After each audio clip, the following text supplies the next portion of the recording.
আমি বুটের ডাল দিয়ে পাকন পিঠা কীভাবে বানাবো সেই রেসিপি আপনাকে দেখাবো। আপনারা আমার পুরো ভিডিওটা দেখুন। তো এখানে আমি দেখেন কত মজাদার একটা বুটের ডাল দিয়ে পাকন পিঠা বানিয়েছি। আর এই মজাদার পিঠাটা দেখতে হলে আপনারা পুরো ভিডিওটা দেখুন। এখন আমি মূল রেসিপিতে যাব। সেটা হলো, যেহেতু আমি বুটের ডাল দিয়ে পাকন পিঠাটা বানাবো, এজন্য বুটের ডালটা নিয়ে নিলাম আমার পরিমাণ মতো করে। নেওয়ার পরে এই যে এখন পানি দিয়ে দিচ্ছি। পানি দিয়ে কিছুক্ষণের জন্য ভিজিয়ে রাখবো। আর কিছুক্ষণ ভিজিয়ে রাখার পরে কিন্তু আমি ডালটা এখন ধুয়ে নিয়েছি পরিষ্কার করে। আর এখন আমি ডালটা সিদ্ধ করব কিভাবে সেটাও দেখাবো। তো কড়াইতে দিয়ে দিলাম ডালগুলো ঢেলে। দেওয়ার পরে এখন আমি দিয়ে দিচ্ছি ইন্ডাকশানে উঠে। আর ইন্ডাকশানে উঠে দেওয়ার পরে আমি এখন স্বাদ মতো একটু লবণ দিয়ে দিলাম। আর এখন দিয়ে দিচ্ছি একটু পরিমাণ মতো পানি। তো পানিটা দিয়ে দিলাম, সিদ্ধ করা অনুযায়ী মতো পানি দিয়ে দিলাম। আর এই পর্যায়ে এখন ঢাকনাটা দিয়ে দিলাম সিদ্ধ হওয়া পর্যন্ত। এরপরে আমি ঢাকনাটা উঠাই নিলাম। আর দেখেন ডালটা কিন্তু ভালোভাবে সিদ্ধ হয়ে গিয়েছে। আর এখন পানিগুলো একটু আছে, তো পানিগুলো একটু নাড়াচাড়া করে কমাই নিতে হবে। এখন আমি একটা ডালগুলো ঘাটনার সাহায্যে ঘেটে নিচ্ছি, মেশ করে নিচ্ছি। আর এইভাবে করে একদম সবগুলো ডাল মেশ করে নেওয়া হয়ে গিয়েছে। এখন একটু নাড়াচাড়া করে আঠালো করে নিচ্ছি। আঠালো করা হয়ে গেছে আর আমি এখন নামিয়ে ফেলছি। এই পর্যায়ে আমি এখন ইন্ডাকশানে একটা কড়াই উঠিয়ে দিলাম পানি সহ। আর এই পানিটাতে ঢাকনা দিয়ে দিলাম বলক ওঠার জন্য। এরপরে আমি ঢাকনাটা উঠাই নিলাম আর পানিটা বলক চলে আসছে। এখন আমি যেই মেশ করে ডালগুলো রেখেছি বুটের ডালগুলো, সেগুলো এই পানির বলকের মধ্যে দিয়ে দেবো। তো দিয়ে দিলাম বলকের মধ্যে এই মেশ করা ডালগুলো। আর এই ডালগুলো এখন এই পানির মধ্যে ভালো করে আমি এইভাবে নাড়াচাড়া করে মিলিয়ে দেবো।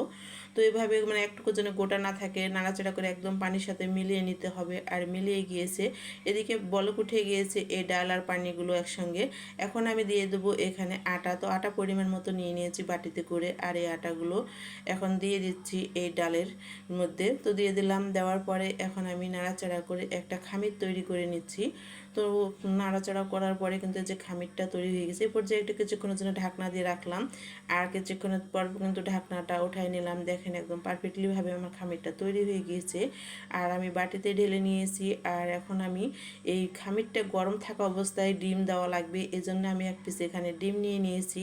আর এখন আমি ডিমটা দিয়ে দিচ্ছি। তো দিয়ে দিলাম ডিমটা। তো খামিরটা কিন্তু আপনারা যদি বানান আমার মতো করে, অবশ্যই খামির গরম থাকা অবস্থায় দেওয়া লাগবে এই ডিম। তারপরে দিয়ে দিলাম ডিম, তারপরে মাখানো শুরু করে দিলাম। আর মাখিয়ে একটা ডো তৈরি করে নিলাম।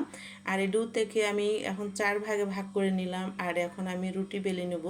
তো তার জন্য একটা লই তৈরি করে নিয়েছি। আর লই তৈরি করার পরে আমি এখন বেলুন দিয়ে একটা রুটি বেলা শুরু করে দেবো। তো রুটি বেলা শুরু করে দিলাম। আর এই যে দেখুন একদম একটা রুটি বেলে নিয়েছি মাপ মতো করে। আর এখন এই রুটি থেকে আমি স্লাইস করে কেটে নিচ্ছি, যেভাবে ডিজাইন করব সেভাবে কেটে নিচ্ছি। আর এভাবে করে সবগুলোই আমার কেটে নেওয়া হয়ে গিয়েছে। যে দেখুন এখন আমি নকশা করে নেব। আপনারাও আপনাদের পছন্দ মতো নকশা করে নেবেন। আমি আমার পছন্দ মতো নকশাটা করে নিচ্ছি। তো যে দেখুন এভাবে নকশা করে নিয়েছি। আর সবগুলো পিঠাই আমার এভাবে নকশা করে বানানো হয়ে গিয়েছে। এখন আমি এগুলো তেলে ভাজার কাজে যাব। তার জন্য কড়াইতে আগে থেকে তেল গরম করতে দিয়েছিলাম। তেলটাও বেশ গরম হয়ে গেছে। আর এখন আমি এই পিঠাগুলো তেলে ছেড়ে দেবো ভাজতে। তো তেলে এখন আমি দিয়ে দিচ্ছি পিঠাগুলো ভাজতে। আর এভাবে করে সবগুলো পিঠা তেলে দিয়ে দেবো ভাজতে। আর দিয়ে দিলাম তেলে পিঠাগুলো ভাজতে। আর এখন আমি লো আঁচে একদম পিঠাগুলো ভেজে নেব। লো আঁচে ভেজে নিতে হবে, একদম হাইটে কিন্তু ভাজলে হবে না। লো আঁচে ভাজলে একদম সুন্দর ব্রাউন কালার করে ভাজা হবে আর একদম ক্রিস্পিভাবে ভাজা হবে। তো এই যে দেখুন একদম আমি লো আঁচে কিন্তু ভাজতেছি পিঠাগুলো। আর একদম কালার একটা চলে আসছে অলরেডি। এরপরে কিন্তু আরেকটু কালার করে নেব। তো আরেকটু আমার পছন্দের কালার করে নিয়েছি। এখন তেল থেকে আমি চাকিয়ে উঠে নিচ্ছি। তো চাকিয়ে উঠে নেওয়ার পরে কিন্তু যে আমি উঠাই নিলাম। এরপরে সবগুলো আমি ভাজা কিন্তু রেডি করে নিলাম। দেখেন একদম এই বুটের পাকন পিঠাটা ভাজা রেডি হয়ে গেল। এ পর্যায়ে আমি এখন যেহেতু পাকন পিঠা বানাবো, এটা শিরা তৈরি করে নেবো একটা, এই জন্য কড়াই উঠিয়ে দিলাম। আর কড়াইতে দিয়ে দিলাম চিনি।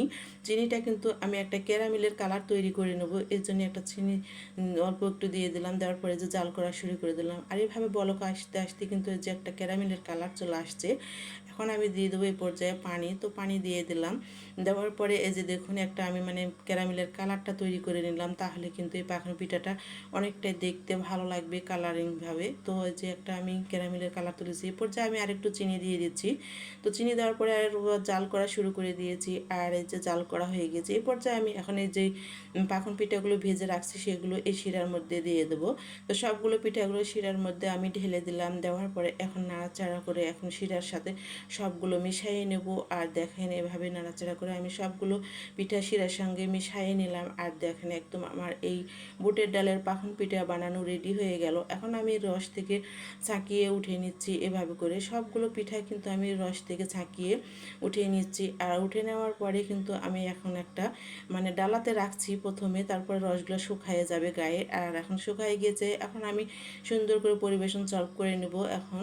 তারপরে দেখুন সব কিছু আমি পিঠাগুলো মানে পরিবেশন সার্ভ করে নিয়েছি আর সাজিয়ে নিয়েছি। দেখেন কতটাই মজাদার হয়েছে এই বুটের ডালের পাখন পিঠা। আমার রেসিপিটি যদি ভালো লাগে লাইক কমেন্ট শেয়ার করে পাশে থাকবেন। আর আপনারা অবশ্যই বানিয়ে খাবেন। সবাইকে জানাই শুভরাত্রি।